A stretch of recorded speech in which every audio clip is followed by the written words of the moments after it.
Hi, hi. I just thought I'd pop on here and give you a little bit more of an idea about what it takes and what it means to feel safe with money again for me. Because there was a time I didn't. There was a time my relationship with money was tenuous, to say the least. Back when I was teaching, one of the jokes was every month teachers would say things because we got paid once a month, and teachers would say, "Well, it's payday and I'm broke." I said that every month. And like I said, it's so weird because I did not grow up saying I'm broke. I did not grow up hearing we're broke or we can't afford. Things were, if we couldn't afford something and I asked to do something or my brother asked to do something, the answer was simply no. It was not no because we can't afford it. It was simply no. And if we asked why, the answer was because I said so. And yeah, that sounded horrible. And I know as I grew up, I remember as I got older, I thought, well, I'll explain things. And that's what I certainly did with my students. I didn't like to say because I said so as a teacher. I would tell them why. But I never dealt with that with money, with explaining, to somebody that they couldn't do something, anybody that they couldn't do something because of not having it. And so I never thought for a long time, I certainly didn't know it was a block. I didn't know what blocks were at the time. So, but of course, being just told no because I said so was bad enough. But I didn't have any clue that it had to do with money. Like I said, I had no clue about that. So I didn't grow up saying those things, but I certainly said it as soon as I started teaching. Other teachers said, "Oh, I can't afford, I'm broke." And I remember my first month saying, "Wow, this is a great salary." I'm thinking, and they're like, "Oh, you'll learn. You're young, you'll learn." Which within, I don't know, within a couple of months, I was saying the same thing. Here I was, broke, couldn't afford things. Especially when I came to work in a county that only paid once a month. My first year, I was in a county that paid twice a month, so it wasn't so bad after Christmas holidays. But I had to know how to budget to save money for the summer because we didn't get paid in the summer. When I changed districts, we got paid once a month, last working day of the month, and we got paid 12 months. So, and something made summers much easier because I was being paid. Because what they did was they held back from our paychecks, and so that was nice. It made it easier for teachers to not have to worry about it because I know that first year I had all this money at the end of the school year, and then it dwindled down over the summer as I paid my bills. It's kind of sad, especially for somebody with their first big job. But when I came over to the county to Polk, where they paid once a month, we got paid last working day, like I said, which means we got paid the day before the winter holidays, Christmas holidays. We didn't get paid again until the end of January, oftentimes 5 to 6 weeks. In November, that kind of sometimes changed, but oftentimes, again, that was before Thanksgiving holidays and not again until the last day of work in November, which might have been about a month, might have been, a month with and half a week. And spring break could have been the same thing, depending on when they chose to have spring break that year, with March and not being paid again until April. So it could have been 5 weeks. So there were times, like I said, it was 4.5, 5 weeks, but Christmas was the worst one because of the fact that it was generally about 6 weeks before we got paid again. So I would get paid, check my bank account, and yeah, I was already broke pretty much. I might have it was always like I got $100 left for the month. It was always bad. But the really, really bad one, which is what led to my money mindset change and my diving into it, was in 2013.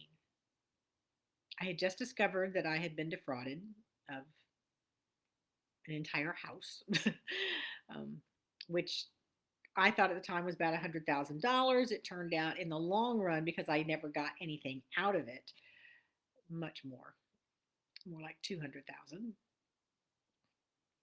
But I also heard that same week somebody else make the comment of we're broke and can't afford it. And I was like, we're intelligent people. Why can't we afford these things? Why are we all suffering from this? So I went home that night and checked my retirement account where I'd been putting money into a TSA. Teachers have tax sheltered annuities, TSAs, 403Bs instead of 401Ks um, in the US. Those are things that people in the US will know what a 401k is. Um, Other countries, I'm not sure what you call it, but it's your pension, basically. And, or it's not a pension because teachers have a pension, but they also have this account that they can put money into.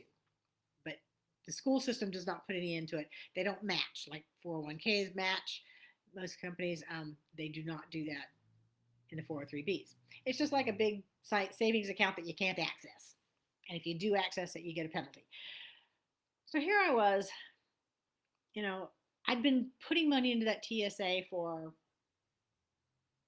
I guess in 2013, I'd been putting money into it since about 12, 13 years, maybe a little bit more. I guess about 12. And that scared the bejeebies out of me. I cried. I beat myself up. I called myself all kinds of horrible names, all this negativity that I put out to me. And when you put that negativity out to yourself, by the way, you're putting it out to the world too. So just be positive with yourself. I freaked out. I mean, seriously, here I had been saving for over a dozen years, and I had less than half a year's salary saved, less than 6 months' salary. Much, much less than 6 months' salary.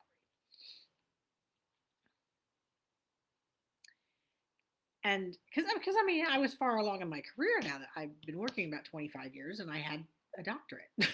I mean, I was making decent money, but I didn't have anything hardly in savings for my future. And I remember thinking, how am I ever going to leave teaching? I'm going to have to teach till I drop dead. Just, I really felt like I was trapped and that I was never going to get free. It was, I mean, that moment rocked my world, and not in a good way. Not at all. I mean, I knew about budgeting, I knew about planning, but you've probably heard me say budgets felt so restrictive, and I'm a little bit of a rebel. I'm a people pleaser. I was always a people pleaser and a rebel mix, so I was like fighting with myself, but I was more of a rebel toward myself. So the rebel inside me was like, I'm not doing this restrictive budget. So that's why I always had this fight with numbers and kind of a tenuous relationship with money, as I said. So, but I started thinking, and I started like, okay, what am I going to do? I said, I'm going to stop saying I'm broke, stop saying I can't afford. And I quit doing that. And certainly not overnight, but little by little, money did start to come in. At the end of the month, I had some money left over. The next month, I had more. But more importantly, I started to realize that money was going to be there. I started to feel safe and supported. I started to feel like I can do this. It may take a while, but I can do this. And so everything changed from that point on. I mean, so that fraud was actually one of the best things in the world to ever happen to me because of the good that came out of it, the way I changed, the way I grew. And some of the affirmations that I started saying at that time, I'm going to share with you. I am safe. Money supports me. I can trust myself with money. Money loves me. Money stays with me. I love money. Money loves me. I deserve prosperity. So if you'd like to try those on, take them. And I'm curious, what's a money memory that still haunts you, or that still feels heavy, or that feels unfair? And what's it going to take for you to change? And if any of this resonates with you, this is exactly why I created Manifest Your First or Next 10K. We're going to blend these simple, practical exercises with deep money healing so that you can change your relationship with money. And if you're interested in that and interested in joining me, early bird ends the 7th. So hurry. Comment the word 10K or the numbers 10K. Comment 10K below and I will reach out to you. So I hope you have a wonderful day and I will see you soon. Bye bye.